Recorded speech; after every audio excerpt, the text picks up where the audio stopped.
Right, it's time now for Focus, and today we're putting Pakistan's relationship with China under the microscope. The two countries have been getting closer, while Pakistan's relations with the US have soured.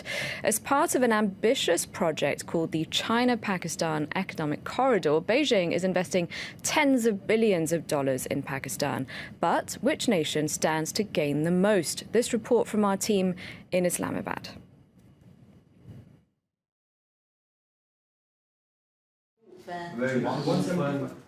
A Mandarin lesson for Pakistanis is a common scene these days.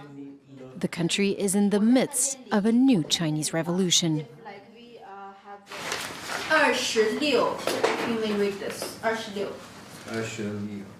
In this classroom, some dream of a master's degree in China, others of a better job in Pakistan. Certainly, the people and the younger lot, the children should be able to learn this language so that they are able to talk and interact with the Chinese who will be around. And I think in due course of time, this Chinese should be taught in the schools as well. A new language for a new project. The China-Pakistan Economic Corridor, also known as cpec, is the talk on the town here. A total of more than 100 billion euros will be partially lent and partially invested by China. The agreement is simple.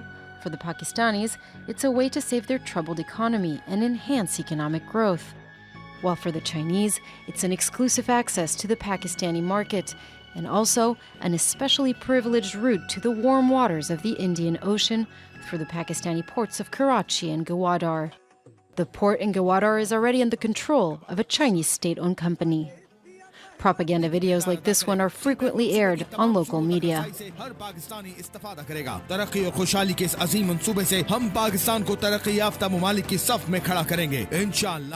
A vast network of highways is yet to be built. The Pakistani government says the project will provide 700,000 jobs for citizens, but little is known about how this will be achieved. As a sign of the growing influence of Beijing, a Mandarin language newspaper is now published from Islamabad. Here we have favorable policies for the Chinese companies to do business here if we compare with the other foreign countries. And probably we can say that every year we will see the Chinese companies and Chinese people double their number, double their presence in Pakistan. But there's one major problem. Much of the project will run through Balochistan, the poorest province in the country, that's also in the midst of an ongoing insurgency. The Baloch nationals are fighting a guerrilla war against the Pakistani authorities, and attacks on cpec workers are frequent.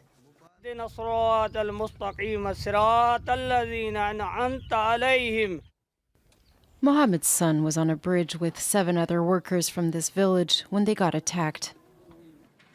They lined them up and shot them. Workers pleaded for mercy, saying, instead of killing us, burn the vehicles, damage the property, let us go, we'll never come and work here again. But they didn't listen. They gave them just enough time to recite a last prayer. The separatists feel they will be marginalized by this project. The entire world is watching the cpec project, but here our workers are risking their lives. It's now a matter of life and death, because the separatists are constantly attacking. And it's not only about the insurgency-hit province. Many observers throughout Pakistan are also suspicious about the intentions of the new ally. Jobs may be an attraction for now, but there's no guarantee China will remain friendly to Pakistan once it controls a major part of its economy. According to some experts, it's a modern form of colonialism. Now that the United States has moved away from us and towards India, we have no choice but to go towards China. That kind of thinking and that level of abject dependence can be disastrous for a country. As Pakistan inches closer to China, the country continues to export millions of cars, laptops, and other electronic gadgets to Pakistan. Last year, 10 billion euros of Chinese products were sold in Pakistan, which many say is already destroying the local economy. For more on this, I'm now joined on set by Olivier Guillard. He's Asia Director at France's Institute of International and Strategic Relations. Hello, thank you very much indeed for coming in. Could we just start off by rewinding a little bit? How did this idea come about for Pakistan and China to have such an ambitious project? When does it date back to? But if we take a bit look at what was the case a few years ago, I mean, this is a long bilateral story between these two countries. There are two real major Asian allies for decades, if not for half a century, if more. And at the moment, we have a country, Pakistan, that is very in the dark side of the international community. No one wants to go there. There is an internal security, terrorism, radicalization, Pakistani Taliban, pretty complicated game as well played by the Pakistani in Afghanistan, tensions with India. Who wants to go and move to this country? No one. Specifically, European companies or North American companies are no longer willing to go there. So why is China willing then, considering the security considerations and corruption? Because Pakistan is a neighbor, a very important neighbor. China has very complicated relations with India. Pakistan has very complicated, to say the least, relations with India. It creates some bridges and bonds between the two countries. And by the way, this is a market. Pakistan is 200 million people, most of them living much below the poverty line. But still, this is a market with a good governance, with a state of peace and not a state of war, would be in a position to do something really significant. So it could be an economic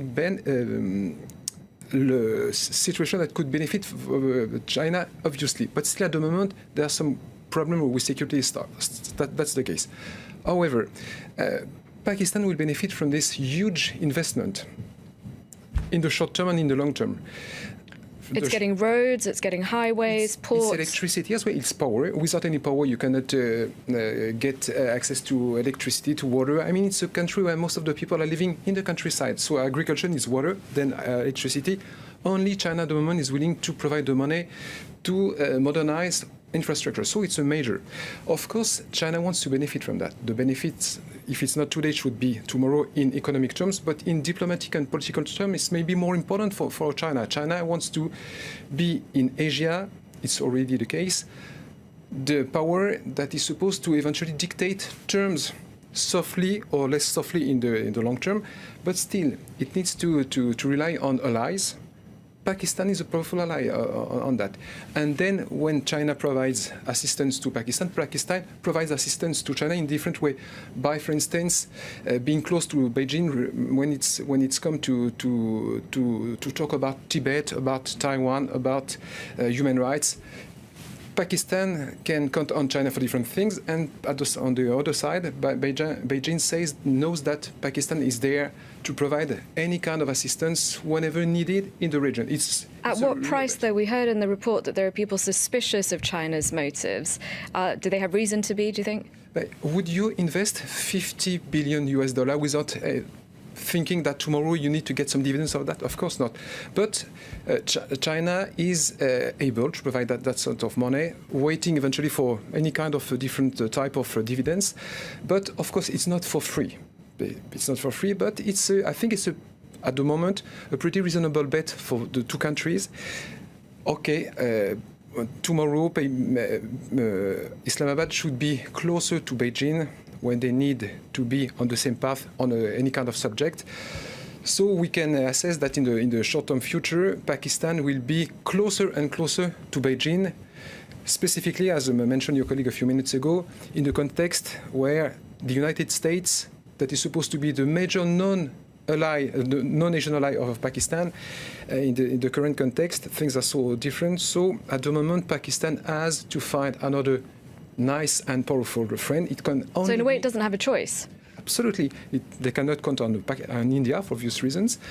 Japan has a pretty complicated relationship with this country that is seen as unstable, with a pretty bad name, a reputation being, you mentioned corruption, to say the least, but there are many other problems in this country, so they can only rely on China. That's the deal. And it's probably worse as well for Beijing to invest such a huge amount of money. It could create eventually some stability, probably, in this country. If there is stability and work going to the young, they may be less tempted to listen to the dark voice of a radicalized group So that would eventually lead to less tension, less insecurity.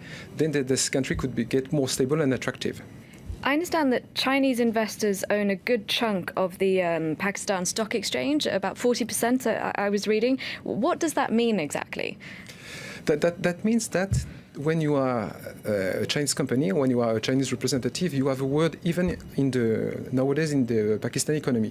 And I see it as a major investment for them for tomorrow. When this country eventually would become more stable, once again, it's a huge market. It's probably one of the 5th or 6th largest market eventually, if it is able to stabilize, and when the country, most of the population is able to get out of the abject poverty. So it's for the future. It's I think a quite reasonable and clever bet for Beijing. It's a huge one, but Beijing can afford to invest that sort of billions of dollars in this country. You say when it stabilizes, there's Taliban, but also the security issues covered in our report. How much of an issue do you think that is for this project, the cpec? This is a very important dimension in this bilateral project.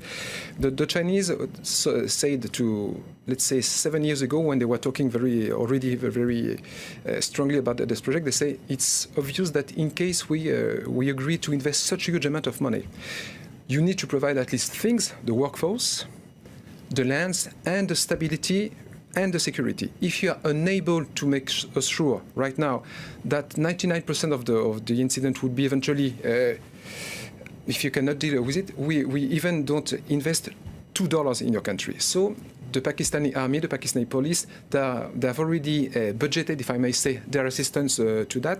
So it has been taken into account. So they have more of an incentive now. Yeah, but still, it will be a problem one way or another on all along this huge and complicated, ambitious project. All right, I'm afraid we ran out of time. Thank you very much, Olivier Guillard, for coming in.